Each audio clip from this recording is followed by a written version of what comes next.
hadir ya di pertemuan kedua malam ini. Masih berkaitan dengan network ya di pertemuan kedua ini ya teman-teman semuanya. Oke, siap Pak Ono. Bisa dimulai Pak. Oh langsung? Oke. Sorry ngepas banget saya. Ini seharian sama Bank Indonesia sama pusing kepala. Oke, saya share screen. Oke. Ini komputer baru dinyalain juga. Jadi ya seru dah urusannya dah.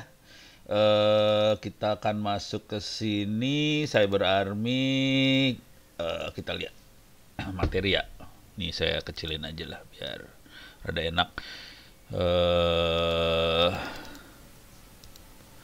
saya monitoring chat, jadi kalau ada pertanyaan silahkan di chat. Oke, kita hari ini ke arah advanced routing, VoIP, OpenBTS, network benchmarking, sama network programming.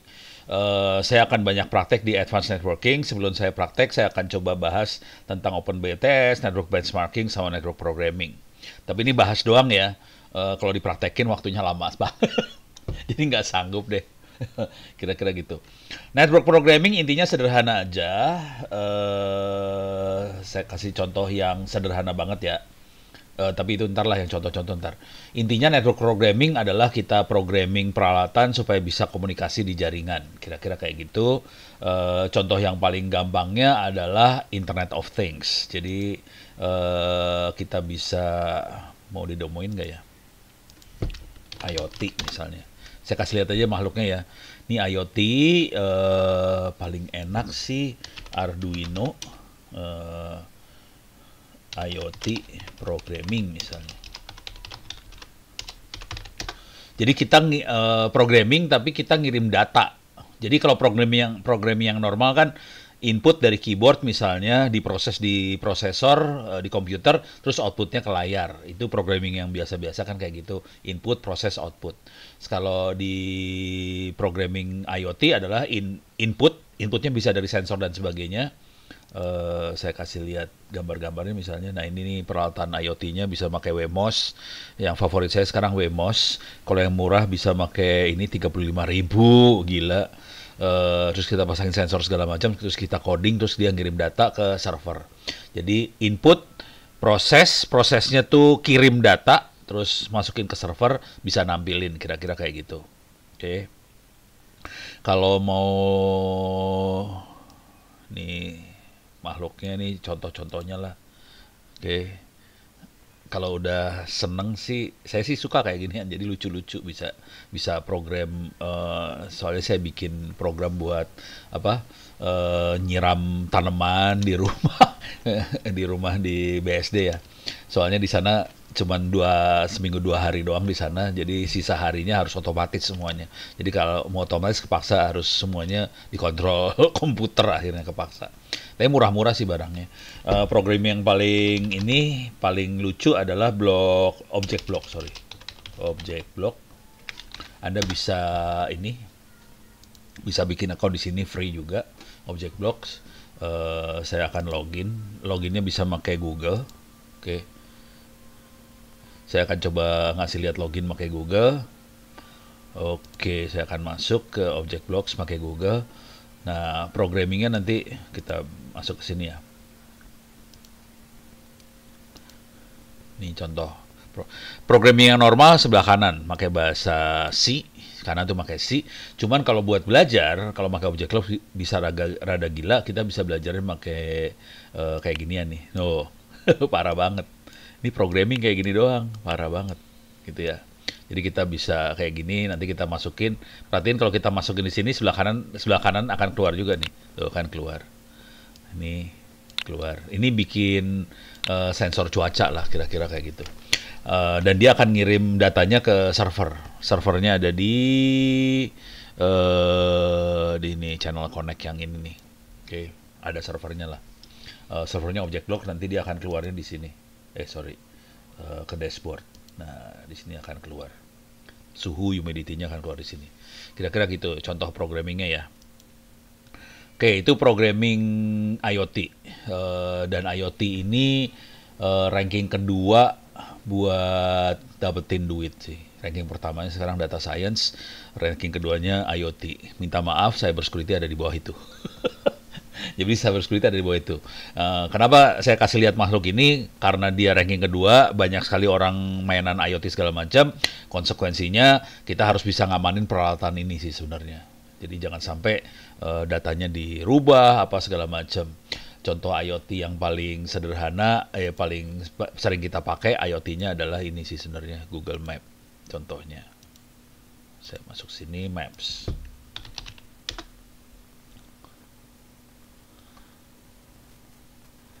Chrome-nya ya harus diupdate.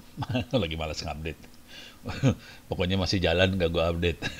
Biasa kalau orang. Kalau saya biasanya ngupdate-nya sekalian saya format sistem operasi. ini contoh IoT ya. Ini contoh IoT. Mana? Oke, ini dia.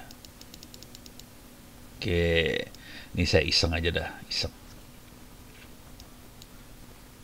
Oke, ini contoh IoT.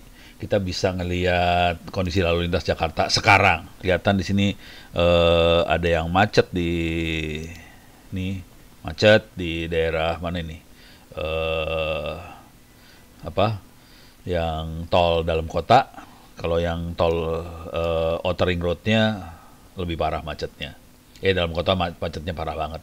Yang ke arah Bekasi ya, macet parah. Kalau ini ke arah Kebonjeruk macet. Ini macet. Ini macet. Ini Cawang sini. Ini daerah yang mana ya? Yang ini Cawang kan ya? Yang ini daerah mana sih? Yang Outer Ring Road. Oke, pertanyaannya bisa ditulis di chatting. Pertanyaannya gini deh. Bagaimana caranya Google Map tahu bahwa itu macet? Tahu dari mana dia macet? Nah, silakan terus di chatting. Ayo. Ini IoT banget loh. Ini IoT. Ini contoh IoT. Email sync salah. HP Android user average speed satelit salah. HP di kendaraan. Jadi intinya handphone kita lapor. Mudah-mudahan Anda semua nggak sakit hati bahwa HP-nya ngelaporin dia ada posisinya ada di mana, kecepatannya berapa, itu HP-nya ngelapor ke Google. Artinya, data-data kita ada di Google sih. Kemana aja, contoh. Nih ya. Jadi, proses yang terjadi di internet adalah banyak situs di internet memata-matai kita. Gitu ya. Nah, ini contoh. Google bisa lihat saya kemana aja selama bertahun-tahun belakangan, saya ke negara mana aja bisa kelihatan, dan dia mematai kita dari tahun 2009 sampai 2022. Jadi prosesnya mata-mata banget, IoT ini mata-mata. Kalau saya klik misalnya ini, tanggal berapa nih? 2 September, dia bisa ngelihat saya kemana aja tanggal 2 September, bisa kelihatan. Oke, tanggal ini dia bisa ngelihat saya kemana aja. Tanggal yang ini dia bisa ngeliat kemana aja. Parah pokoknya. Dilihat kalau kita mau survei tempat pijit yang enak bisa dilihat. Gitu. Bayangin kalau ini kemarin kejadiannya di Mabes TNI. Yang megang layar kan bukan saya, yang megang layar tuh anggota ya. Udah gitu, coba lihat Google Map, langsung kelihatan dia kemana aja tiap harinya. Pening kepala tuh TNI. Kalau iOS nggak separah Google, nggak separah Android. Nah, itu pertanyaan iOS gimana? Kalau GPS-nya off, apakah dia ngelaporin? Jangan khawatir. Sumber lokasi kita bukan hanya GPS. Bisa dari BTS seluler juga kita bisa tahu lokasi. Gitu ya. Bisa nggak kita dapetin data trend traffic light di suatu kota? Si Google nggak langsung ke traffic light, tapi dia bisa dapetin macet di ini ya, macet di perapatan segala macam dia bisa lihat. Tapi yang bisa lihat Google ya, kita cuma bisa lihat hasil akhir. Datanya sendiri adanya di Google. Jadi konsekuensinya kalau kita mau dapetin data-data seperti itu, ya kita harus programming IoT supaya bisa nyedot semua data-data seperti itu. Teknik yang sama bisa dipakai buat macam-macam. Kalau mau ngelihat teknik programming yang gilanya bisa ngelihat inilah APRS. ini saya sama teman-teman orang-orang gila pada bikin sendiri semua kayak ginian. Ini kita bisa bikin pakai walkie-talkie, HT, pakai modem sendiri. Ini ada GPS, kita bisa. Terus kalau lagi, jadi kita bisa tracking kendaraan pakai walkie-talkie, pakai GPS segala macam. Kalau mau lagi weather, cuaca juga bisa. Nah ini ada weather stationnya, bisa dicambungin ke peralatan APRS dan ini kita bikin sendiri. Contoh hasilnya bisa kita lihat di sini, aprs.fi. Ini kelihatan di Jakarta, ini teman-teman saya yang rada gelo-gelo pada bikin sendiri. Kita bisa lihat ini pakai call sign Orari ya, Yankee Delta One RUH, terus ada Yankee Charlie One Sierra Charlie. Dia banyak sekali peralatan di sini. Yang agak gila nih, Yankee Echo Zero Echo Echo, dia punya peralatan buat komunikasi ke satelit segala macam. Kebetulan Orari juga masang peralatan satelit bersama 8 dan kita bisa pakai peralatan itu. Mau menutup kalau mobil parkir dan tidak ada orangnya di Google dianggap macet, gimana tuh Pak? Nah itu Google-nya bego, jadi bisa salah sih, algoritmanya bisa salah, jangan khawatir karena dia nggak tahu bahwa itu parkir gitu ya. Terus untuk menutup atau menghapus riwayat bisa nggak? Nah, ini susah-susah gampang, saya belum pernah ngerjain hapus, tapi saya pernah nipu. Nih saya kasih lihat teknik nipunya. Mana? Sorry salah. Nih, saya coba kasih lihat lagi nipunya ya. Coba lihat, nipunya gampang sih, asli. Kita bikin program kecil aja buat ngasih tau lokasi yang salah. Nih, contoh realnya. Nih nipu nih. Ono lagi berenang sama ikan hiu, nipu banget gitu. Ini Ono lagi iseng banget programming, terus udah gitu kirim. Udah gitu kecatat terus sama Google, nggak bisa hilang-hilangin. Jadi gitulah kira-kira. Kalau motor listrik bisa nggak dinyalain dari jarak jauh pakai, padahal motor listrik nggak nyambung ke internet. Pokoknya harus ada komunikasi antara kita sama makhluk itu gitu. Pakai apa aja boleh sih, nggak usah pakai internet bisa. Kayak yang ini kan tidak pakai internet ini. Kita pakai walkie-talkie. Pakai walkie-talkie kan bukan internet, nyambung gitu ya.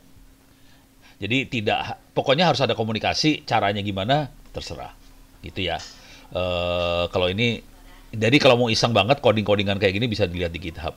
Kira-kira kayak gitulah ya. Oke, beres ya. Oke, ini network programming saya tutup dulu bentar. Soalnya nanti ngabisin waktu. Network benchmarking itu ngukur caranya.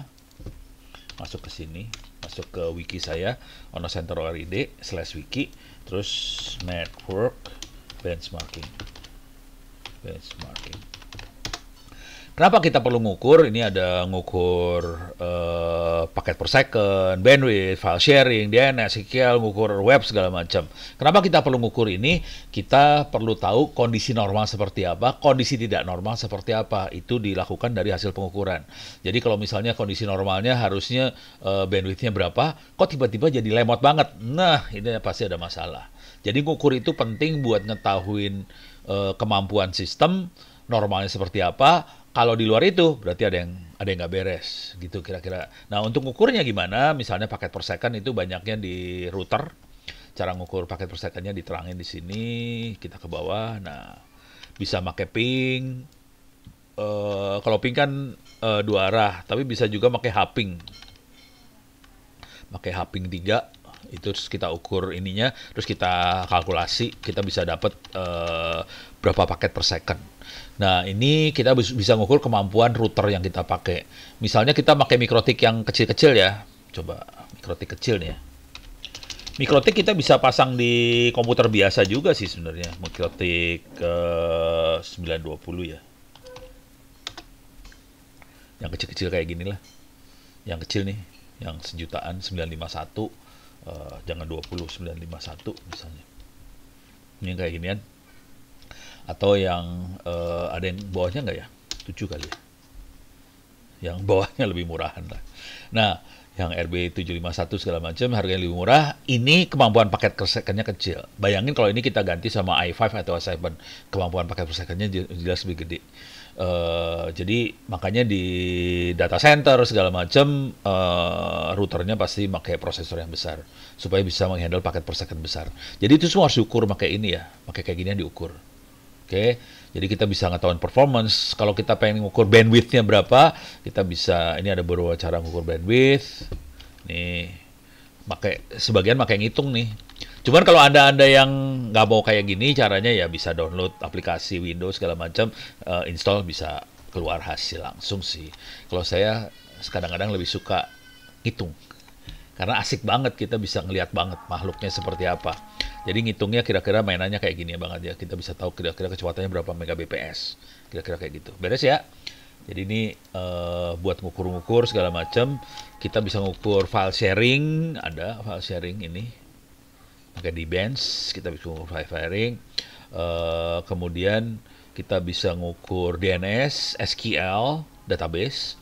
Kita bisa juga ngukur web. Kita bisa ngitung maksimum klien dari web kita kayak berapa. Dan ini penting banget, makhluk ini penting banget.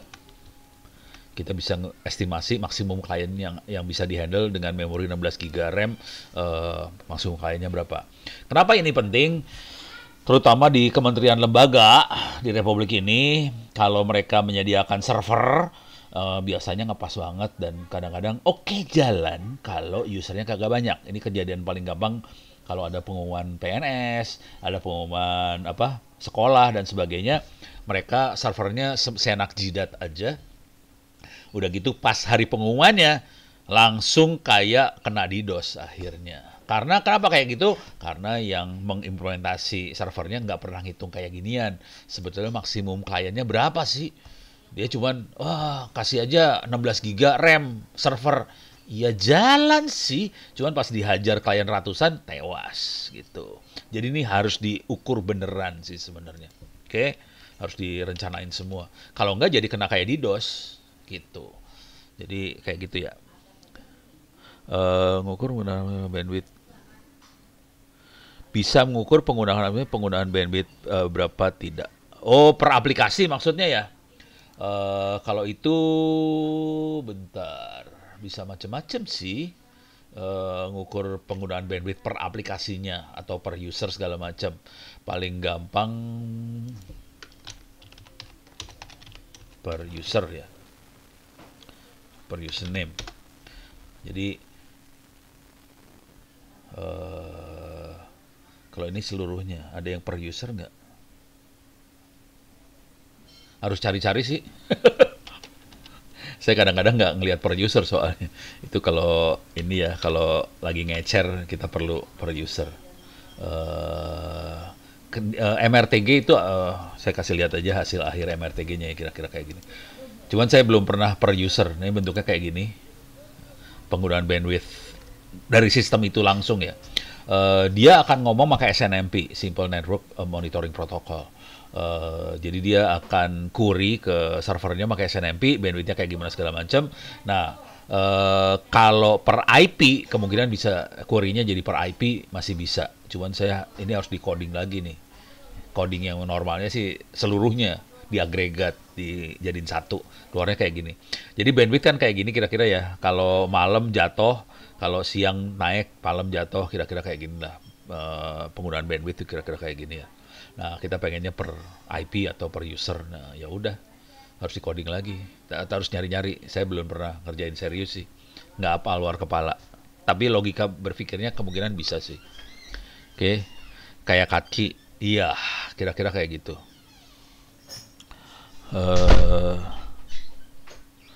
Ini ada dari Mas Aditya, Lip, Ren MS juga kayaknya MRTG. Kayak MRTG tapi lebih detail. Nah, itu apa? Libre NMS. Oh, NMS ini Network Management System ya. Keren juga, belum tahu gue. Wah, menarik nih. Libre NMS. Coba kita lihat gambar-gambarnya. Oh, oke. Menarik tuh informasinya. Enaknya jadi yang ngajar kayak gini nih, guru. Kadang-kadang orang langsung sharing. Gue pernah nyoba ini, hasilnya kayak gimana. Silakan dilihat nih informasi dari Mas Aditya. Libre NMS diobok-obok aja caranya gimana. Kalau udah libre itu kemungkinan besar open source ya. Kalau udah pakai libre itu kan bebas, merdeka gitu. Kalau pakai service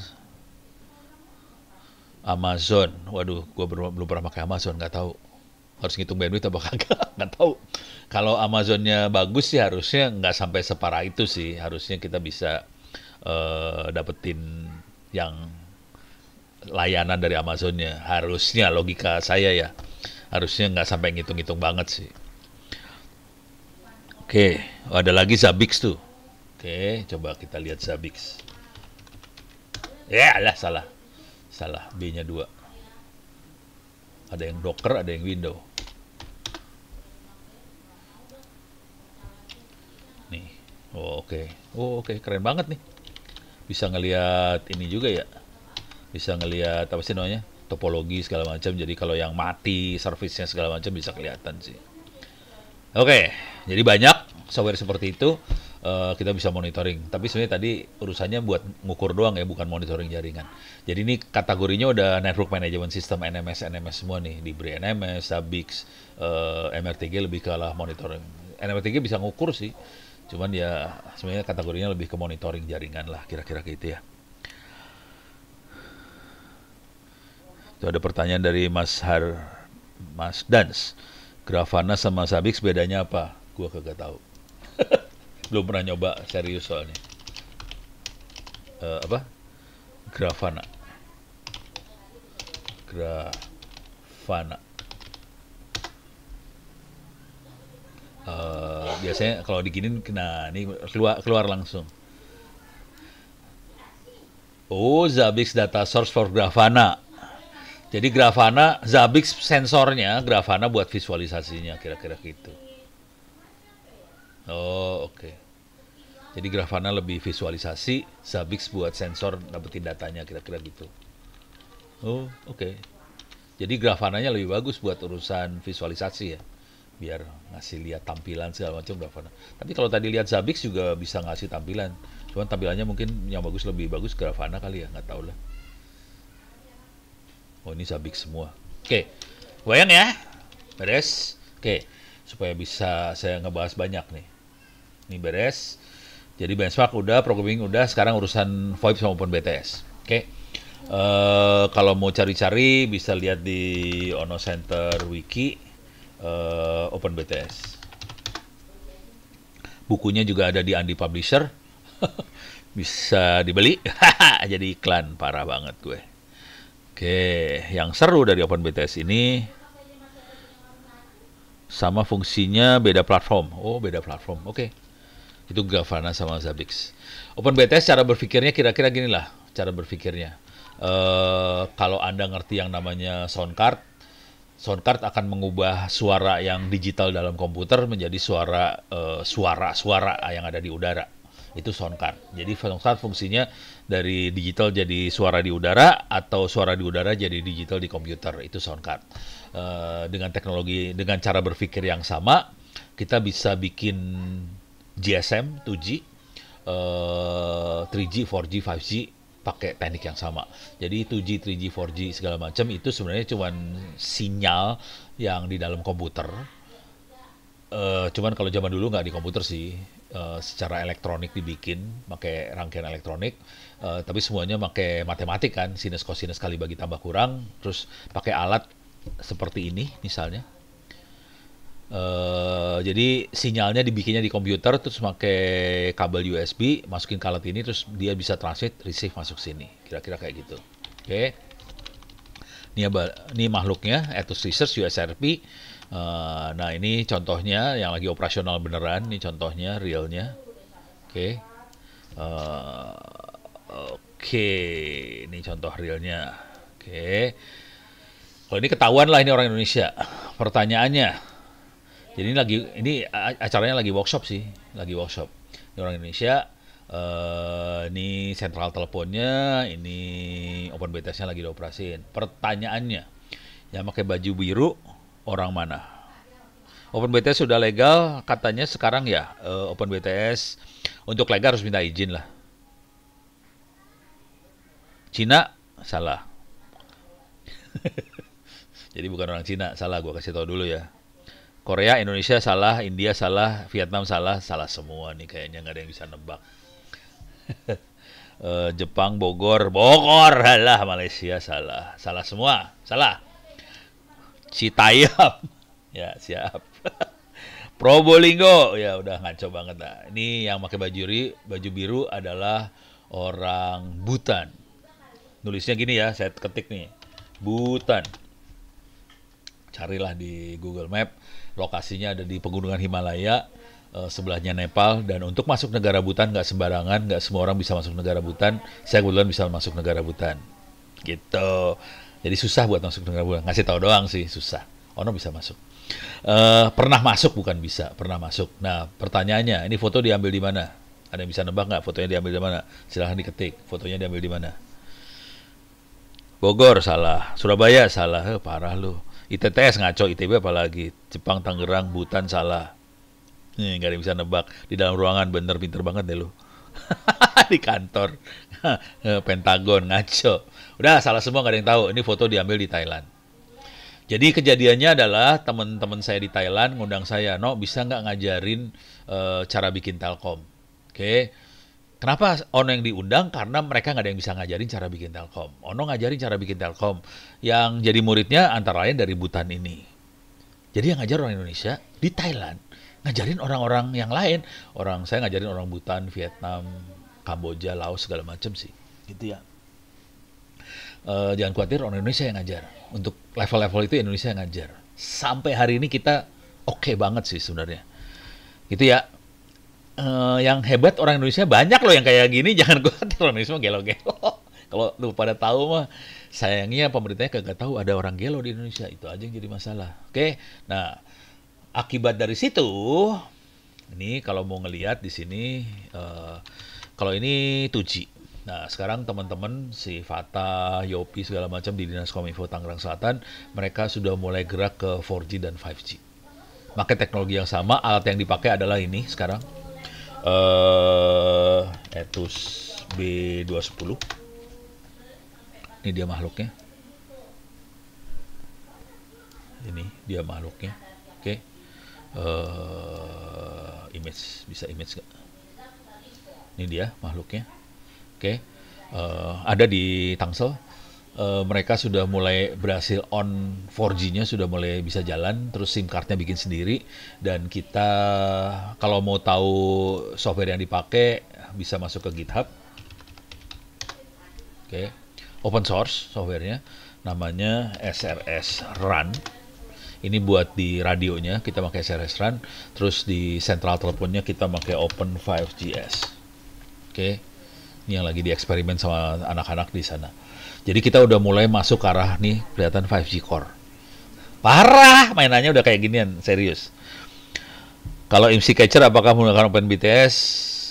Ya bisa, kalau lu mau MC Catcher. Itu yang bikin orang Kominfo ngamuk-ngamuk sih kalau mau jujur. Gara-gara banyak yang bikin MC Catcher. Seneng banget pakai bikin MC Catcher.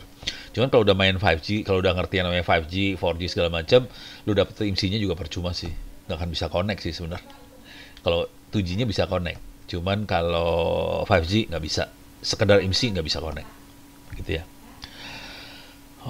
Pertanyaan buat sendiri, buat kayak ginian apakah legal? Kalau buat doang, legal.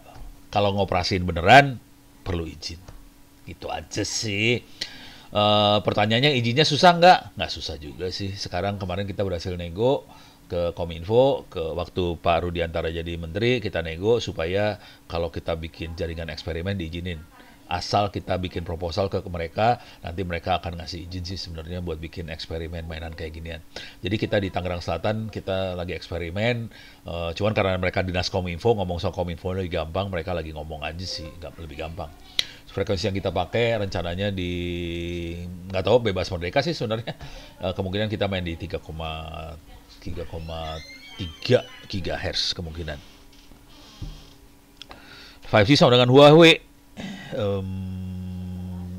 Bebas sih. Kalau kita kebetulan bikin sendiri ya, jadi nggak harus Huawei sih. Jadi kita bikin sendiri. Gitu ya. Oke. Nah, ini softwarenya kalau mau ngelihat source code-nya bisa klik aja nih. Ini sentral teleponnya ya. Kita masuk source, kita masuk ke mana? Nah, source-nya kayak udah source code beneran sih, bahasa C. Parah. Source code-nya parah banget. Jadi source code-nya kebuka. Jadi kita bisa bikin. Oke. Nah.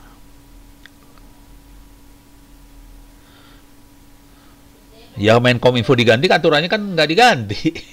Ini ada pertanyaan dari Mas siapa? eh Tadi siapa sih? Ya pokoknya kalau Kominfonya diganti, peraturannya ya nggak diganti lah. Kita masih pakai peraturan yang sama, bisa dipakai. Pertanyaannya, eksperimen Open BTS ke pedalaman daerah Indonesia pernah nggak Pak? Oke, silakan Anda, ini ada pertanyaan, kalau eksperimen Open BTS di Republik Indonesia pernah nggak? Anda cari aja Open BTS Papua. Oke, langsung dapet. Ada, jangan khawatir, gila kita mah. Oke, nih foto ini diambilnya sekitar 6 atau 7 tahun yang lalu lah. Nih foto yang ini ya. 6 juta ini kelihatan orang lagi ngasih workshop Open BTS. Ini foto ini diambil 6 7 tahun yang lalu, lokasinya ada di Bogendini di Wamena, dan sampai hari ini makhluk ini masih operasional. Dan asal tahu sebagai catatan bahwa ini adalah BTS terlama di dunia yang dijalankan sama orang desa. Akibatnya apa? Kita jadi contoh dunia sih sebenarnya. Jadi Indonesia jadi contoh dunia. Gitu ya. Hari ini di Papua ada belasan Open BTS operasional sih sebenarnya. Jadi bukan satu ini. Sekarang udah belasan dan mereka operasinya di 4G kalau nggak salah. Oke. Yang ini masih di 2G. Cuman yang sisanya 4G semua sih rata-rata. Dan mereka masih operasional. Yang operasin, kalau mau tahu, yang ini yang operasin guru SD. Dan dia yang top upin pulsa buat orang-orang. Kalau mau tahu, balik modalnya sekitar 2 bulan lah, balik modal asli 2 bulan. Kelo balik modalnya 2 bulan, parah ini tuh, balik modalnya cepet banget sih. Oke, jadi oke banget, dan kita jadi contoh dunia. Kalau mau lihat efek contoh dunia, bisa masukin keywordnya Telekom Infrastructure Project. Ini dia makhluknya, ini websnya. Jadi di sini adalah para penjahat-penjahat dunia pada berkumpul semua. Di sini ada grup untuk core network, optical transport, ada open RAN, ada community seluler. Mana community seluler? Udah hilang community selulernya. 5G private network mungkin namanya diganti. Oke, jadi mereka bikin itu semua. Dan salah satu waktu itu saya juga ikutan ke meeting mereka di Singapura, terus saya sharing tentang kelakuan kita di Republik Indonesia. Mereka udah pada tahu semua sih, Ono nggak ngomong juga udah pada tahu sih kelakuan kita gelo. Pantesan OPN bisa online. Nggak juga sih sebenarnya. Jadi yang peralatan yang di Papua itu yang jaga TNI, kalau mau tahu sih. Jadi peralatan kita itu yang jaga TNI, bukan OPM. Jangan khawatir, yang jaga TNI. Kenapa sampai dijaga TNI? Soalnya itu adalah sinyal satu-satunya di desa itu, di hutan itu. Jadi Telkomsel kagak ada. Jadi kepaksa mereka jaga banget, TNI-nya jaga. Jadi waktu awalnya kita kan ilegal, tapi ilegal tapi dijaga TNI. Keren kan? Ada barang ilegal dijaga TNI. Bagus. Harus gitulah. Jadi aparat harus ini sama rakyat. Apakah sinyal BTS bisa di-jam, disabotase? Ya bisa aja lah. Ini kan peralatan elektronik biasa. Ya bisa di-jam, gampang nge-jam mah. Kalau mau ngerusak lebih gampang lagi. Bawa aja peniti. Rusak dia, asli. Gampang ngerusaknya. Mau nanya Bejorka tuh siapa? Nggak tahu. Kalau di batasan negara, bisa masuk sinyal negara lain, Pak? Ya bisa. Ya bisa lah.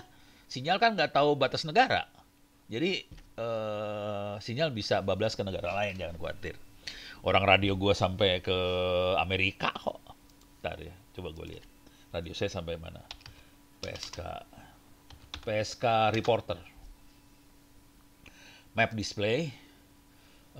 Ini pancaran saya, call sign saya Yankee Charlie Zero Mike 5 Charlie. Ini Ono. Kalau mau tahu ini Ono. Oke, kalau nggak percaya kita cari aja di sinilah. Siapa itu YC0 MLC? YC0 MLC. Oke, enter. Oke, langsung kita lihat. Siapakah YC0 MLC? Nih, kelihatan Ono Purbo YC0 MLC. Beres ya? Udah percaya kan? Terus kita lihat. Oke. Coba kita lihat 24 jam. Selama 24 jam hari ini. Kecuali radionya mati ya. Gue belum ngecek nih radio gue nyala. Ini kelihatan dalam waktu 3 jam yang lalu saya nyampe sini, sampai Jepang, sampai mana. Ini sinyalnya ono, bisa kelihatan sampai mana aja. Sampai sini, coba kalau zoom, mana sih ini dia. Nih, sampai Eropa, sampai Amerika. Ada yang nyampe Amerika kagak? Tuh, nyampe. Sampai pantai barat atau pantai timur, nggak tahu lah.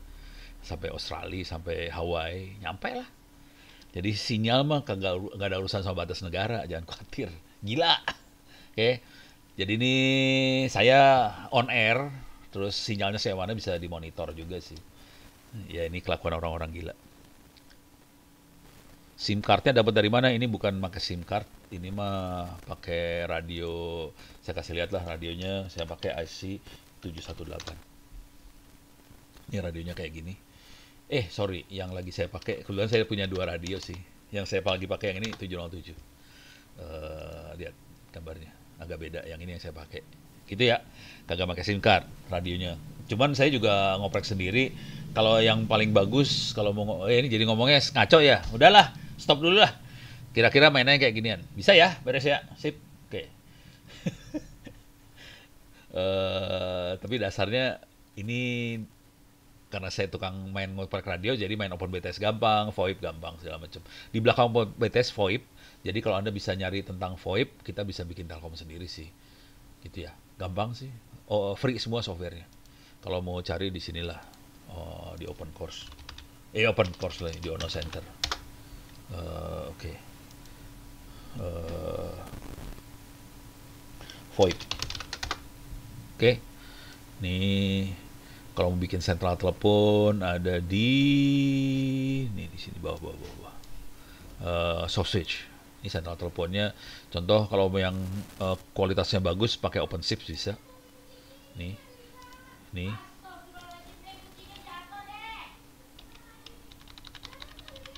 Nih, kita bisa bikin sendiri dan kemarin dites, bukan kemarin, pada zaman dulu kala. Jadi waktu itu saya diundang sama Telkom University. Kebetulan wakil rektor Telkom University adalah yang pegang laboratorium untuk sentral telepon. Dan mereka punya sentral teleponnya Siemens.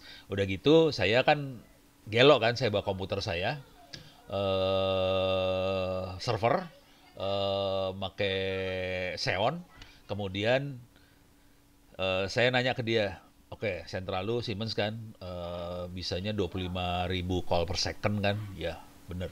Oke, udah gitu saya install ini di server saya tes. Dia bisa berapa? Dia bisa 150.000 call per second. Artinya apa? Kalau kita bisa bikin sendiri, sebenarnya kemampuannya bisa jauh di atasnya sentral telepon yang buatan pabrik sih sebenarnya. Itu aja sih. Dan ini semua source code-nya kebuka dan saya udah tes segala macam, hasilnya parah. Gitu ya. Ini VoIP. Jadi VoIP ganas banget sih. Dan kalau mau agak gila sedikit, saya back lagi. Oke. Back lagi. Nah, di sini I6 ini kita bisa bikin teleponnya jadi plus 62 sih sebenarnya. Jadi teknologinya ada di sini buat plus 62. Bentar. Ini dia konsep dasar I6. Dia pakai teknologinya DNS sebenarnya. Jadi plus 62 berapa masuknya ke akun yang mana. Ini akun VoIP, bukan akun email ya, akun VoIP. Oke. Jadi pulse ini bisa masuk kemana, plus yang ini masuk kemana, kita bisa atur aja sih. Gitu ya. Jadi VoIP kalau ini sebenarnya pakai ini sih sebenarnya. Kalau kita lihat di DNS bentuknya kayak gini sebenarnya. Ngebalik sih nomornya. 6255551 ini jadi nomor yang kayak gini dibalik dalam bentuk domainnya kebalik. Nah, yang seru adalah biasanya secara internasional kita pakai domain namanya e164.id. Cuman orang Kominfo, orang Pandi, mereka kayaknya belum tahu bahwa ini nama yang penting banget gitu. Jadi kayaknya rada-rada kacau nih. Yang ngelola e164.id rada kacau. Karena Kominfo-nya nggak ngerti, menterinya nggak tahu, Pandinya nggak tahu, ya udah seru dah urusannya. Kalau ngerti, ini kita bisa bikin Telkom free buat rakyat sih sebenarnya. Dengan nomor seperti ini. Gitu. Dan nomornya bisa ngarang. Sebetulnya. Cuman kan orangnya harus ngerti. Beres ya? Kebayang ya? Itu VoIP, kira-kira kayak gitu. Sekarang saya akan mulai masuk ke, ini udah urusannya, VoIP, OpenBTS, dan URBANSON. Nah, sekarang saya masuk ke Advanced Routing. Saya punya waktu sekitar 1 jam lebih ya. Kita bikin kacau nih sekarang. Nggak tahu apa pura-pura nggak tahu. Kayaknya nggak tahu deh. Asli nggak tahu. Kalau saya lagi ngomong sama mereka nggak pada ngerti. Susah dah. Jadi kira-kira gini cara berpikirnya. Susah ngomong sama orang yang ngerti sih sebenarnya. Kalau mau jujur sih susah. Jadi kalau saya lebih baik udah diemin aja lah. Mendingan daripada gue sakit hati. Mendingan gue diemin aja lah. Serah lu mau ngapain. Oke, sekarang saya akan coba masuk ke urusan advanced networking. Masuk ke pakai API versi 4 dulu ya. Mikrotik aja yang gampang. Di sini ada BGP apa segala macam. Nah, kita akan masuk ke yang parah dulu, OSPF. Oke, ini kita bikin jaringan seperti ini. Ada 3 router mikrotik, router 1, router 2, router 3, router 1, router 2, router 3, dengan satu area doang, area 0 atau backbone. Kemudian ada 3 jaringan, ini jaringan ke internetnya, jaringan 172.16.10, 192.168.10. Oke. Jadi kita punya 3 jaringan dan kita akan bikin supaya nanti komputer ini bisa ngeping ke internet, bisa ngeping ke sana, kemana, segala macam gitu ya. Kira-kira kayak gitu ya. Oke. OSPF biasanya dipakai di... Kenapa ini penting? Karena ini kalau saya perhatiin, karena sebagian besar dari kita kagak ngerti routing yang seperti ini. Sebagian besar dari kita routingnya statik.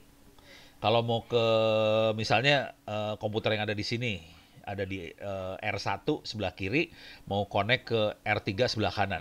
Nanti kita bikin tabel routing nih. Kalau mau connect ke sini, lewat sini. Bayangin padahal untuk dari kiri ke kanan ini, dia punya beberapa alternatif saluran kan. Bisa ke R1 ke R3 atau R1, R2, R3. Nah, ini banyak yang nggak tahu. Kebanyakan cuma bikin R1, R3 doang. Kalau R1, R3-nya putus, ya udah mati sambungannya. Padahal ada sambungan yang lain di sini. Mungkin nggak kita bikin supaya bisa otomatis. Kalau ini mati, semua traffic pindah ke yang sini. Kalau ini putus, pindah ke yang lain. Kira-kira kayak gitu sih. Jadi fungsinya routing adalah gimana caranya supaya jaringan bisa jalan terus tanpa kita harus secara manual ngerubah-rubah tabel. Gitu. Kalau nggak, cerita jadi kacau semua. Kira-kira gitu routingnya. Nah, OSPF biasanya dipakai di bukan ruangan sih, di satu kompleks. Misalnya kompleks perkantoran, misalnya apartemen yang failover agak beda sama failover. Ya bisa dilihat sebagai failover, tapi sebenarnya bukan failover sih. Kalau failover tuh misalnya kita punya 2 sambungan ke internet terus bisa pindah-pindah sambungan. Kalau ini buat internal, jaringan internal. Jadi buat di dalam sih, di dalam kompleks. Misalnya kejadiannya, ini saya banyaknya interaksi sama teman-teman di Tangerang Selatan, di Dinas Kominfo Tangsel, di pusat pemerintahan kota Tangsel, itu gedungnya nggak cuma satu, ada berapa gedung? 1, 2, 3. Ada 3-4 gedung lah di situ. Sama masjidnya ada 5. Oh, ada satu lagi. 5-6 gedung lah dalam situ. Nah, komunikasi antar gedungnya kan bisa lewat gedung 1, gedung 2, gedung 3, segala macam bisa lewat mana-mana kan. Tidak harus statik lewat situ aja. Jadi kalau putus dia bisa pindah sambungan langsung. Jadi ini yang dilakukan di Puspengkot Tangsel dan sekarang mereka mulai ngembangin lagi teknologinya supaya ke kelurahan, kecamatan segala macam mulai kayak gitu semua. Jadi kalau ada 2-3 sambungan ke satu lokasi, dia bisa milih-milih mau lewat yang mana yang lebih cepat, mana yang lebih bagus, segala macam, bisa otomatis semua. Kira-kira kayak gitu. Beres ya? Kebayang ya? Bedanya RIP sama SPF apa? RIP lebih blow on. Asli, jangan dipakai lah RIP. RIP itu jadul banget. Sekarang nggak ada yang pakai sih sebenarnya, kecuali kita kepaksa banget pakai RIP. Oke, RIP adalah Routing Information Protocol, terlalu sederhana, nggak reliable lah, mendingan pakai OSPF kalau dalam gedung ya. Cuman kalau di provider ISP kita udah nggak pakai OSPF, biasanya kita pakai yang lebih lebih advance lagi, kita pakai BGP, Border Gateway Protocol. Ya kira-kira gitu. Segmen banking udah pada pakai OSPF. Iyalah, banking mau punya duit. Yang jadi masalah tuh segmen RT RW net pada statik semua. Pusing saya ngelihatnya. Udah gitu kalau misalnya sambungan putus, manual tuh operatornya ngerubah routing. Alah ilaha illallah, gue bilang lo kelakuan parah semua. Padahal kalau kita bisa otomatis semua kan, kalau putus dia pindah otomatis aja, ngapain pusing. Jadi kira-kira logikanya gitu ya. Oke, sekarang kita akan coba pakai ini ya, 3 router. Saya masuk ke GNS3. Oke, mana nih GNS? Nah, ini GNS3-nya udah mulai jalan.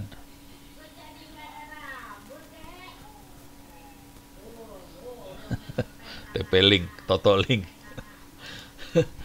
TP-Link juga kalau kita bisa ganti OS-nya pakai OpenWRT, itu kita bisa jalanin kayak ginian sih, gampang sih. Saya suka ganti sistem operasinya router soalnya. Saya ganti jadi OpenWRT semua sih. Jadi kalau OS aslinya biasanya saya babat abis. Kalau bisa dibabat gitu ya. OpenWRT paling enak sih. Kalau udah mulai ngoprek-ngoprek yang aneh-aneh tuh enakan pakai OpenWRT. Oke, sekarang saya akan coba kecilin dikit. Saya butuh contekan soalnya. Ini bisa dicontek kayak gini nggak? Oke, nih kita akan coba bikin 3 router. Oke, Mikrotik 1 ada di sebelah sini. Mikrotik 2 ada di bawah. Nih 1, 2, 3 ada di atas. Oke. Jadi saya punya 3 router 1, 2, 3, ngikutin ini 1, 2, 3. Jadi saya akan nyontoh banget. Kenapa saya nyontoh banget? Supaya saya bisa copy paste, supaya prosesnya bisa cepet. Itu aja sih. Bentar. Enakan mau pakai versi 4 doang atau versi 4 versi 6? Dobelin aja ya, versi 4 versi 6 sekaligus ya. 2 sekaligus, soalnya saya punya waktu cuma 1 jam. Jadi saya bikin 2 sekaligus. Sorry, ganti topik. Saya bikin sekaligus biar pusing kepala lu pada. IPv6 advanced routing. Oke. Saya bikin OSPF-nya advanced routing. Saya masuk ke Mikrotik dulu bentar.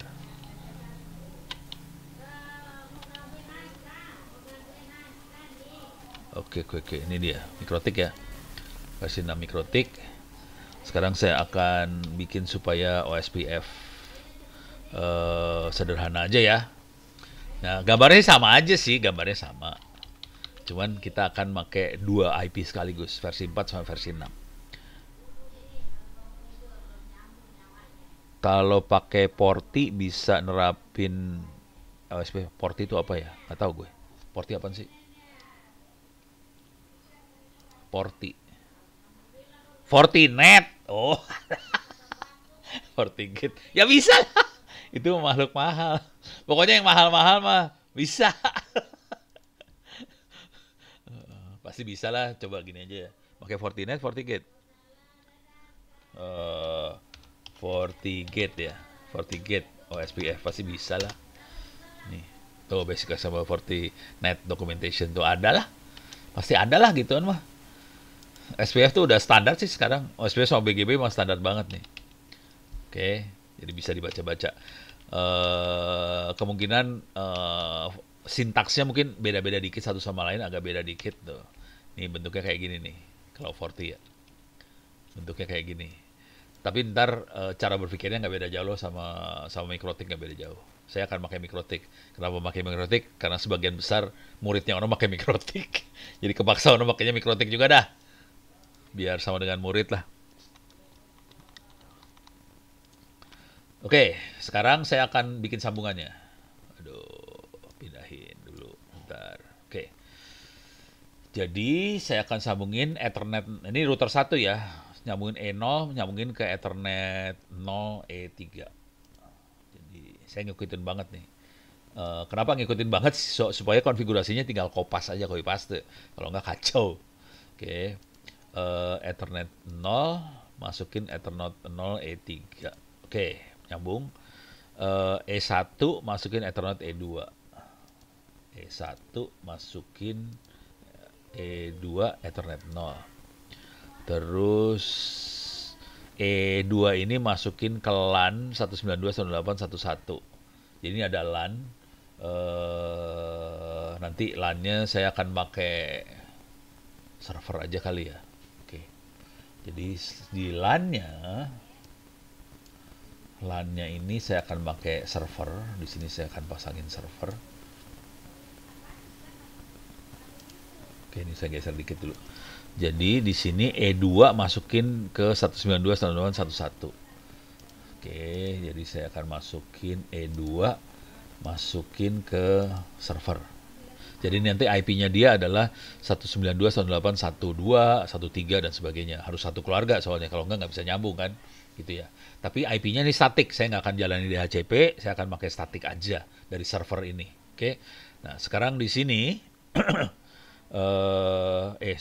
sekarang kita liatin router 2. Router 2 adalah yang di bawah.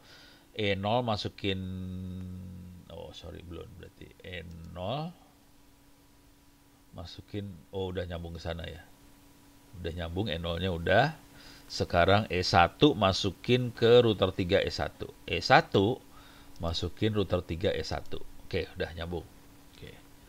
Sekarang di router 2 saya punya LAN 192.168.2.1. Oke, router 2 saya akan masukin Kali Linux di sini. Oke. E2-nya masuk ke 21. Saya akan masukin E2 ke sini. IP-nya harus diingat-ingat aja, IP-nya adalah 192.168.2.1. Yang ini 11. Sekarang yang di atas sini 31 ada di E2. Nah, sekarang saya akan pakai virtual PC aja. Cuman virtual PC-nya ini saya geser ke sini aja lah. Ini ada VPC, virtual PC punyanya GNS3. Virtual PC-nya blow on, dia cuma bisa IP versi 4 doang, versi 6-nya nggak bisa. Jadi saya cuma bisa ngetes pakai versi ini 4 doang. Jadi E2 masukin ke virtual PC. IP virtual PC adalah harus 192.168.3.1. Oke. Sekarang saya akan, biar Anda percaya, saya akan start masing-masing ini di start. Oke, server saya start, nanti kita coba lihat IP-nya segala macam ya. Nih di start. Ini server udah mulai di start, virtual PC-nya di start, terus Kali Linux-nya di start. Lu lari kemana tuh? Kok nggak ada ya? Oh, ini dia. Oke, ini server, ini Kali Linux. Oke, ini loading.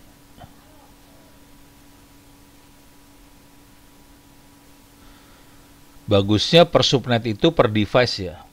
Pokoknya subnet tuh ya network. Jadi device yang ikut subnetnya, ikutan networknya dia. Bentar, mana tadi? Jadi Mas, ini ada subnet. Ini subnetnya mirip-mirip. Nanti kita bisa lihat pakai IP-nya 10 berapa kalau nggak salah, lupa gue. Terus yang ini beda-beda ya. Jadi ini 192.168.1, ini 192.168.2, sini 192.168.3. Jadi subnetnya kayak gitu. Sebenarnya bebas merdeka sih mau ngesetnya kayak gimana. Cuman kalau kita biasa pakai IP versi 4 kan slashnya slash 24 ya. 255, 255, 250. Jadi biar gampang aja sih. Cuman suka-suka sih sebenarnya. Sekarang sudah Kali Linux sudah mulai nyala. Dan ini nggak ada IP address-nya ya. Waduh, nih mulai ngamuk dia. Dia nunggu IP address dan nggak dapet. Oke, nah ini saya bakal overload bentar lagi karena saya akan nyalain 1, 2, 3, 4, 5, 6 komputer tambah komputer itu sendiri 7, udah gitu nge-zoom dan sebagainya. Ini overload kita. Mudah-mudahan nggak ada masalah nih. Nah, sekarang saya akan nyalain. Oke, ini saya akan nyalain satu-satu. Start. Ini nomor 2 start, nomor 3 start. Jadi 3 router saya start satu-satu. Bakal overload ini jaringannya, prosesornya bakal overload. Ngamuk dia. Ini kenapa hilang? Oh, ada nih dia makhluknya. Ini yang server, ini yang kali Linux. Oke. 1 2 3 4 5 6. Oke. Nah, ini sekarang mikrotik udah mulai nyala. Kenapa nggak mau? 1 2 3. 1 2 3 4 5 6. Enter. Oke. Mesti pakai RAM 64 GB. Iya. Alah, cuma buat iseng kayak gini mah nggak usah lah. Bukan nggak usah sih, itu teknik buat ngeles, padahal nggak punya duit juga sih. Tapi anak gua pada pakai i7 semua, bapaknya i5. Anaknya memori 32, bapaknya 16. Coba anak-anak sekarang brengsek-brengsek ya. Oke, ini kelihatan networknya fail karena memang tidak ada DHCP server, jadi harus pakai IP static sih sebenarnya. Oke, kalau kita lihat nanti IP-nya nggak ada nih. If config IP-nya more, ini nggak ada IP. IP versi 6-nya nggak ada, versi 4 nggak ada. Jadi TH0 nggak dapat IP address. Kita coba lihat yang ini udah berhasil on. Coba kita masuk. Oke.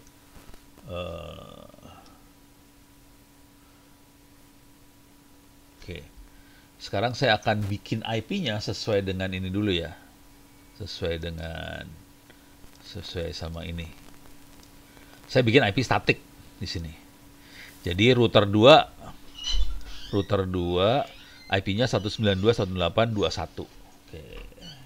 Kalau kita lihat si Kali Linux nyambungnya ke router 2, jadi dia harus pakai 192.168.21. Oke.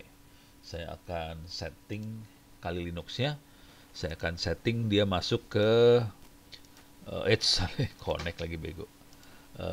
Wire setting. Oke. 192.168.2 sekian gitu ya. Oke, ini saya settingnya saya rubah, IP versi 4-nya saya bikin manual 192.168.2 misalnya 2.100. 22 aja biar gampang ya. Pokoknya device-nya kliennya 2 lah. Networknya /24, gateway-nya 192.168.21. 21 tuh harapannya di mikrotik 2 ya. Cuman mikrotik 2 belum di set apa-apa nih sekarang kondisinya ya.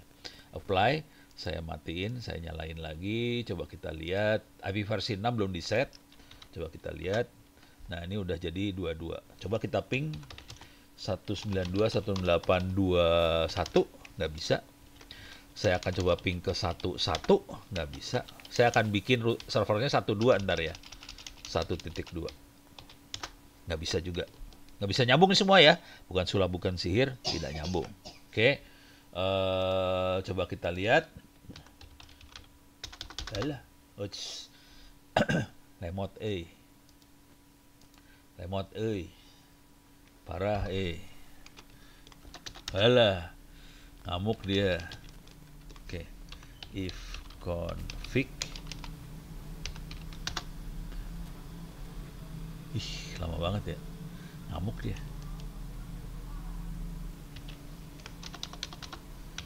If config. Oke, dia nggak punya IP 46, nggak ada. Sudo su 1 2 3 4 5 6 enter. Oke.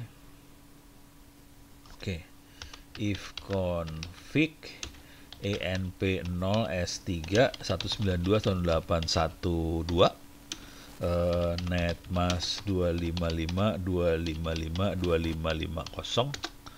Oke. Root -n. Tabel routingnya kayak gini. Kita harus kasih tabel gateway-nya kemana. Saya tambahin dulu.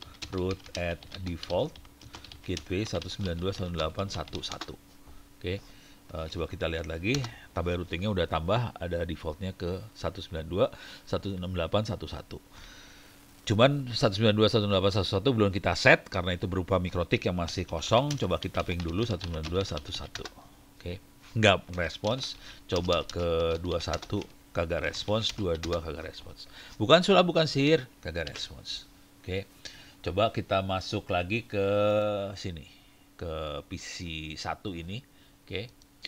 Saya masuk konsol, dia harus 192.168.3.2 gitu ya. Saya bikin 192.168.3.2, kok udah start. Saya masuk ke konsol. Nih, masuk konsol. Nah, di sini saya perintahnya rada lupa. Help. Kalau lupa tulis help aja. Ada IP tanda tanya. IP address-nya adalah 192.168.3.2. Netmask-nya 255.5.255.255.50. Gateway-nya adalah 192.168.3.1. Oke. Dia ngecek apakah ada IP ini lagi dipakai, nggak dipakai, jadi dia akan ngeset. Coba kita ping 192.168.3.1, nggak respons, nggak mau. 21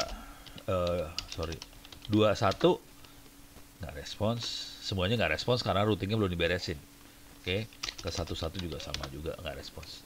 Jadi routing table belum diberesin, walaupun sekarang kondisinya sudah on semua, mikrotiknya 1, 2, 3 udah on. Oke, sekarang saya akan lanjut konfigurasi. Jadi ini udah beres semua.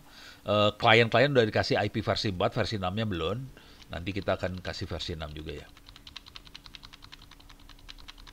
Nah, ini adalah kita perlu ngecek nomor interface-nya kalau mau. Oke. Nah, saya gedein aja biar lebih enak. Nih. Jadi ini settingan buat IP address di router 1, ini settingan IP address di router 2, ini settingan IP address di router 3. Oke. Cuman yang jadi masalah semuanya IP versi 6 aktif. Nah, sekarang saya harus nyalain. Sebelum kerjain ini saya harus start udah ya beres ya. Masuk ke konsol. Nih. Balik lagi. Ini masuk konsol lagi. Ini masuk konsol lagi. Ada 3 konsol. Coba kita lihat. Saya bikin kayak gini aja ya. Oke. Router 2 ada di sebelah sini. Ini router 1, 2, ini 3. Oke. 1, 2, 3. Saya harus ngeset supaya IP versi 6-nya aktif semua. Ini belum aktif sih. Enter, Ctrl C. Admin. Jadi ini routernya kosong, nggak ada isinya. System, package, print. Kelihatan versi 6-nya nggak ada, masih belum diinstal. System, package enable IP versi 6. Oke. System, restart ya, reset, jangan reset.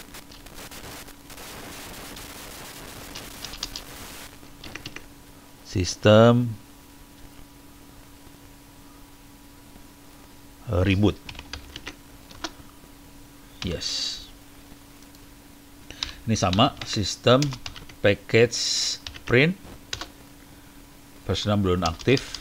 Enable IP versi 6. Terus sistem reboot. Yes. Gitu aja. /IP sistem package print. Versi 6 nya gara-gara kemarin kita udah ngaktifin, sekarang dia udah aktif. Supaya sama, kita sistem reboot aja lah, reboot. Yes. Oke. Ini sekarang tiga-tiganya mikrotik lagi booting. Nah, sekarang kita akan ngeset kira-kira gini. Di Ethernet 1 dia akan ngomong ke ini router 2 ya.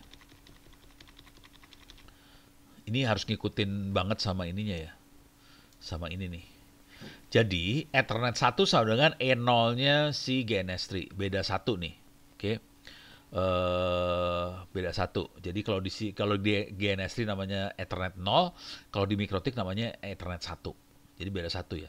Jadi Ethernet ini ngomong sama router 3. Konsekuensinya IP-nya harus satu keluarga. Jadi yang ini 10.10.1.1/30 Ethernet 1 akan ngomong ke router 3. Kelihatan satu keluarga 10.10.1.2 gitu ya. Yang atas 1.1. Jadi ini udah di set supaya benar. Kemudian ini 1.5 Ethernet 2 ngomong ke sini. Jadi yang ini ngomong ke sini, satu keluarga lagi. Kemudian ini ngomongnya ke Ethernet 3 atau Ethernet yang nyambung ke server nih tadi. Server korban. Server korban adalah 1.2 ya. Sebenarnya ini 1.1. Nah ini ada yang 2.1, ini masuk ke Kali Linux. Kemudian ini 3.1 masuk ke PC virtual. Gitu ya. Nah IP versi 6-nya saya bikinnya mirip sama IP versi 4, cuman depannya saya kasih 2001.10.10.1.2.21/4. Ini 10.10.5164. Ini adalah IP LAN, ini IP LAN supaya gampang ingatnya aja sih dibikin mirip gitu ya. Tapi ini bukan IP versi 4 sih, bukan. Angkanya dibikin mirip aja supaya gue gampang ngapalinnya gitu. Oke, beres ya. Ini udah beres. Sekarang saya akan ngasih IP address ke semua router-router ini. Oke, ini masuk ke router 1 dulu. Saya copy paste. Ini router 1 admin. Oke, Ctrl C, paste. Oke, beres. Coba kita lihat IP address print. Versi 4-nya beres. IP V6 address print. Versi 6-nya juga udah beres semua. Oke. Sekarang kita akan masuk ke router 2, kita akan copy paste ini masuk ke router 2. Ini dia admin. Ctrl C dulu. Coba saya cek dulu ya. System package print versi 6-nya sekarang udah aktif. Saya akan pastein ini sekarang. Oke. IP address print, kita bisa lihat IP versi 4 udah keset semua. IP versi 6 address print, versi 6 udah masuk semua. Oke, yang ini harus disetting ke Kali Linux, cuman nggak boleh sama. Saya akan ngambil misalnya 2001.192.168.2.2.2 gitu ya. Kali Linuxnya akan kayak gitu tuh ntar. Oke. Sekarang yang ini di router 3. Oke. Mana router 3-nya teh? Ini dia. Oke. Admin. Ctrl C. Saya paste router 3-nya. IP address print. Nih versi 4-nya. IPv6. Ini versi 6-nya. Oke. Nah, sekarang kita coba lihat di ini server. Oke. Ping 192.168.1.1. Servernya kan 12 ya. Kita kasih lihat lagi lah. If config. Kelihatan servernya adalah 192.168.1. Ini kelihatan IP versi 6 langsung udah dapat duluan, sialan dasar. Ya udahlah. Itu kelihatan dia punya IP versi 6 sih. Oke. Karena dia otomatis yang ininya ternyata advertisement servernya hidup, ya udah, karena udah pernah kita set di router itu kan. Ping 192.168.1.1 kita nge-ping ke mikrotiknya hidup. Oke, coba kita ping ke 21, nggak bisa. Ping ke 31 nggak bisa. Ping ke 22 nggak bisa. Ping ke 32 nggak bisa. Jadi tabel routingnya cuma baru dari LAN ke mikrotik. Mikrotik ke belakangnya nggak jalan semuanya. Ini di server. Coba kita lihat di Kali Linux. Bakal kejadiannya nggak beda jauh, jangan khawatir. Oke, ntar. Coba if config. Oke, Kali Linux IP-nya, nah Kali Linux beda. Karena si mikrotik 2 itu belum di set. Advertisement servernya nggak di set, jadi dia nggak bisa kita set, dapat IP otomatisnya nggak jalan. Cuman kita lihat IP versi 4 dulu ya, 192.168.2.1 hidup. Oke, coba kita set 11, nggak bisa. Kita cek 31, nggak bisa. Oke, jadi baru dari LAN ke mikrotik depannya aja. Ke mikrotik yang lain nggak bisa. Coba kita lihat PC-nya. PC-nya ada di... Ini dia. Coba kita ping ke router ada di depannya 192.168.31. Hidup. Oke, coba kita ping ke 11. Nggak bisa. Ini unreachable tulisannya ya, destination unreachable. Ini kelihatan ada time-nya tapi bukan time dari destination sih. 21 nggak akan bisa juga. Oke, destination unreachable. Oke, jadi routingnya masih belum beres semua. Nah, sekarang kita akan melakukan sulap, sulip, susulapan. Gitu kalau bahasa orang Sunda mah gitu ya. Nah, di sini, nah ini seninya mainan OSPF. Di sini ada dua OSPF yang dioperasikan. OSPF yang normal ini buat IP versi 4, ada OSPF versi 3. Ini buat versi 6-nya. Oke, jadi ada dua OSPF jalan, satu buat versi 4, satu buat versi 6. Kalau kita perhatikan baik-baik, versi 6 lebih pinter daripada yang versi 4. Versi 4 kita harus nambahin ini nih. Ngasih tahu. Saya punya jaringan ini loh. Dia masukin ke dalam OSPF-nya. Jadi OSPF-nya diaktifkan ke semua interface. Oke, routing OSPF tambahin interface 123, ini juga sama 123. Terus ngasih tahu bahwa dia adalah backbone. Oke, backbone itu area sama dengan 0. 0 adalah backbone. Oke. Terus yang beda sama versi 6 adalah saya di versi 4 harus ngasih tahu IP saya berapa. Versi 6 dia pinter, dia tahu IP-nya berapa dan dia langsung broadcast ke interface OSPF-nya. Oke. Nah, di sini bentar. Oke.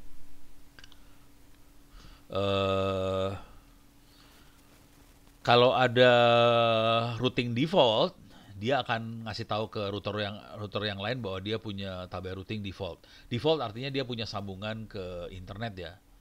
Kalau ada, ini kondisinya nggak ada sambungan ke internet sih. Jadi walaupun ini kita set, percuma juga sih sebenarnya. Oke, tapi dia akan ngasih tahu yang lain bahwa saya punya, kalau default ya saya akan kasih tahu. Kira-kira gitu. Jadi ini cuma ngasih tahu gitu doang sih. Ini juga. Ini juga. Nah kalau kita lihat, ininya sama semua sih. Cara-caranya sama semua. Jadi intinya OSPF adalah kita ngasih tahu OSPF-nya dijalani di interface yang mana aja. Tidak harus semua interface menjalankan OSPF. OSPF dijalankan di interface yang kita mau aja. Jadi tidak harus semuanya dikasih tahu saya jalan OSPF. Nggak harus. Oke, yang mau aja. Sophos itu kalau nggak salah, ini ada yang nanya ya. IP versi 6 apa buat scope LAN lokal, IP public kayak versi 4. Kalau saya kan tadi IP versi 6-nya kan pakai 2001. Jadi scope-nya itu langsung scope global sih yang saya pakai. Jadi bukan lokal. Lokalnya yang FE. FE 80 itu lokal. Tapi kalau yang 2001 itu udah global langsung. Gitu ya. Cuman kalau Anda main-main kayak gitu, hati-hati. Jangan sembarangan pakai IP versi 6. Pastikan IP versi 6-nya benar-benar dapat dari ABGI. Gitu ya. Jangan ngarang, kacau nanti jaringannya semua. Oke. Kayak di teman-teman di Dinas Kominfo, mereka memang dapat alokasi IP versi 6 dari ABGI sih. Tinggal request aja. Kalau nggak salah sih gratis sih versi 6. Versi 4 yang bayar. Tapi nggak tahu juga sekarang.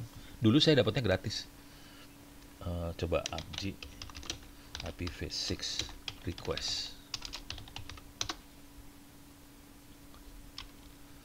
Nih. Tidak ada formulir di sini, tidak ada biaya untuk request itu ada kan? Ini nggak ada formulir, nggak ada biaya. Jadi versi 6 tuh gratis loh, asli, gitu. Tapi nggak tahu nih tanggal berapa nih. Ya baca-baca lah, nggak ada tanggalnya.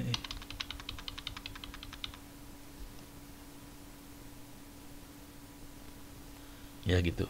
Cuman kalau mau enak harus request AS number juga ya. Jadi kalau ntar mainnya BGP tapi itu ya. Kalau nggak main BGP ya versi 6 doang sih gratis.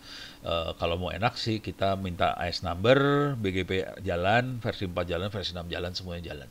Kalau mau enak ya. Minta IP versi 6 apa harus dikoordinasikan dulu dengan ISP? Enggak. Bisa langsung. Nanti kalau udah dapat baru kita koordinasi sama ISP. Gue punya IP versi 6 sekian gitu. Cuman jangan jangan kaget, jangan sedih. Nggak semua ISP ngerti IP versi 6 ya. Itu. Jadi jangan terlalu sedih lah. Karena ada ISP-ISP nggak ngerti IP versi 6. Ilmunya baru sampai versi 4. Jadi kita udah tinggi, salahnya kagak tinggi. Ya nasib. Dan jangan khawatir kalau misalnya kita nyambung ke IndiHome atau Telkom, nggak semua IndiHome sanggup sampai seperti level itu juga sih. Kadang-kadang kita harus ngotot-ngototan dan kadang-kadang kita harus ngajarin si ISP-nya cara setting mikrotiknya dia gitu. Sampai kayak gitu kadang-kadang sih. Oke. Tadi topologi gimana routingnya kalau satu putus bisa nyambung lagi atau ini kita selesain ya supaya kita bisa demoin tadi putus ya. Oke, mana nih? Mana sih tadi? Oke, ini udah. Sekarang saya akan lanjut. Oke, saya akan jalanin OSPF-nya. Ini belum saya aktifin, ini saya aktifin dulu OSPF-nya. Klik kanan copy, masuk ke router 1. Nih saya jadi OSPF ini print export lagi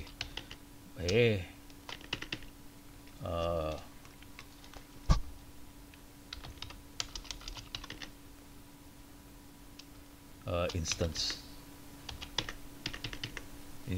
print. Oke, ini ada default lagi jalan. Oke, saya akan jalanin OSPF ini.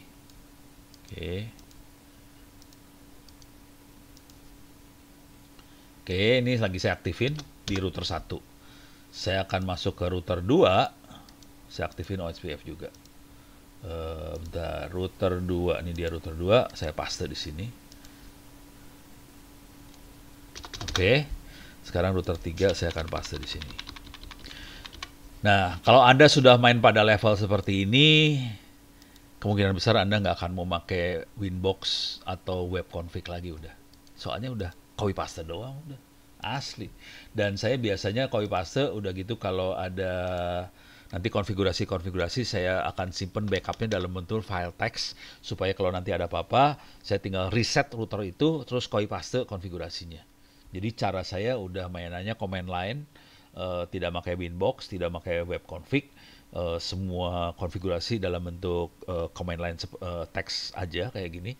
Nanti kalau ada apa-apa tinggal reset routernya, paste. Misalnya routernya rusak atau jebol atau apa, buang routernya, ganti router baru, copy paste konfigurasi, beres. Jadi kalau pakai Winbox bisa mati lu ngerjain kayak ginian. Kemungkinan salahnya tinggi banget soalnya. Bayangin harus masukin kayak gini banyak, mateng kalau pakai Winbox. Oke, nah sekarang kita akan coba verify. Oke, tabel routingnya. OSPF neighbor print, kita coba cek di sini. Ada neighbornya jalan. Nah, ini kelihatan dia komunikasi. Neighbornya kelihatan. Coba kita lihat. Jadi kita udah dapat.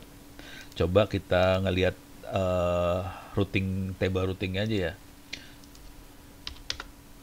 /IP root print. Ini kelihatan dia punya tabel routing ke arah ini kan router 1 ya, mikrotik 1. Sebenarnya routingnya kan dia cuma ke LAN 192.168.1.0. Cuma dia sekarang di tabelnya sudah ada yang dari 20 sama 30 keluar juga.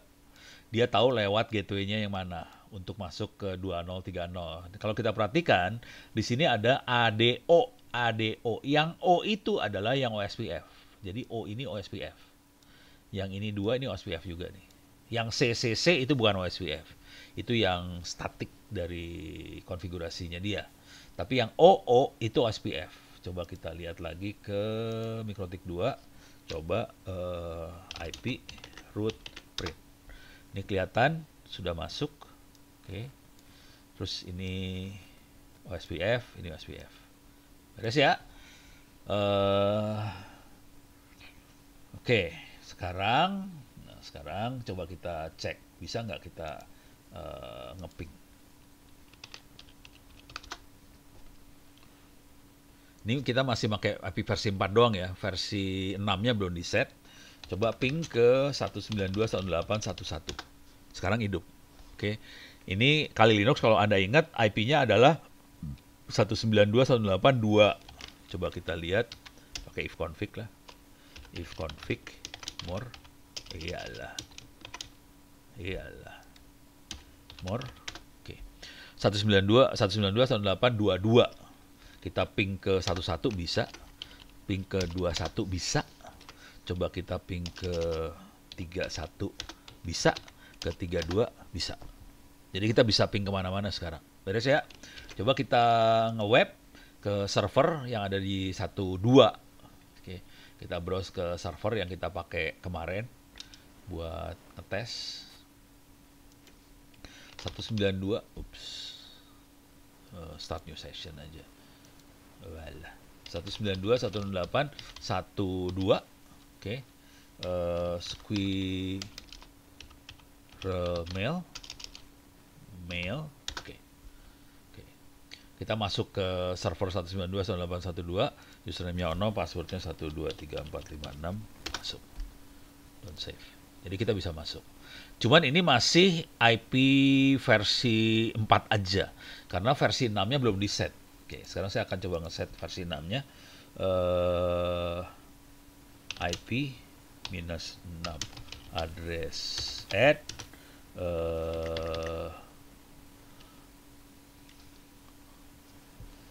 2001.2. Kalau dia udah punya ya.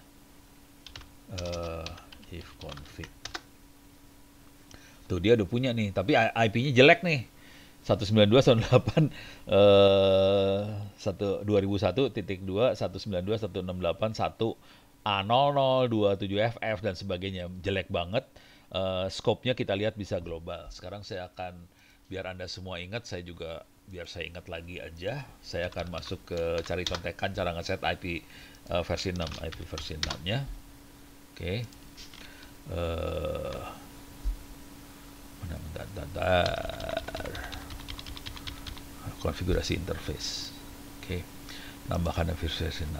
Jadi tambahnya adalah IP minus 6 address add IP-nya / prefix device interface. Oke. Salah.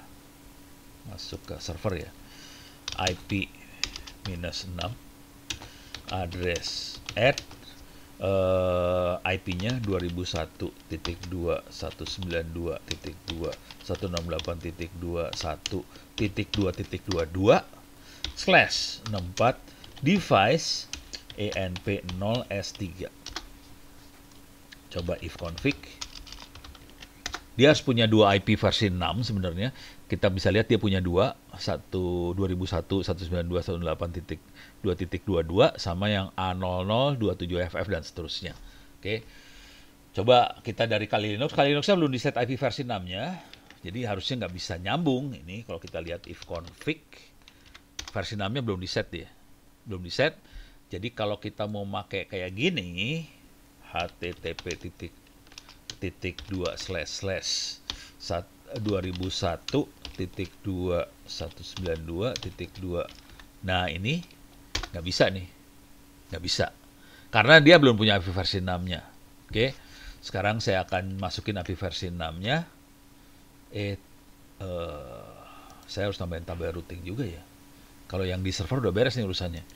Kalau di sini rada kacau. Masukin di sini ya.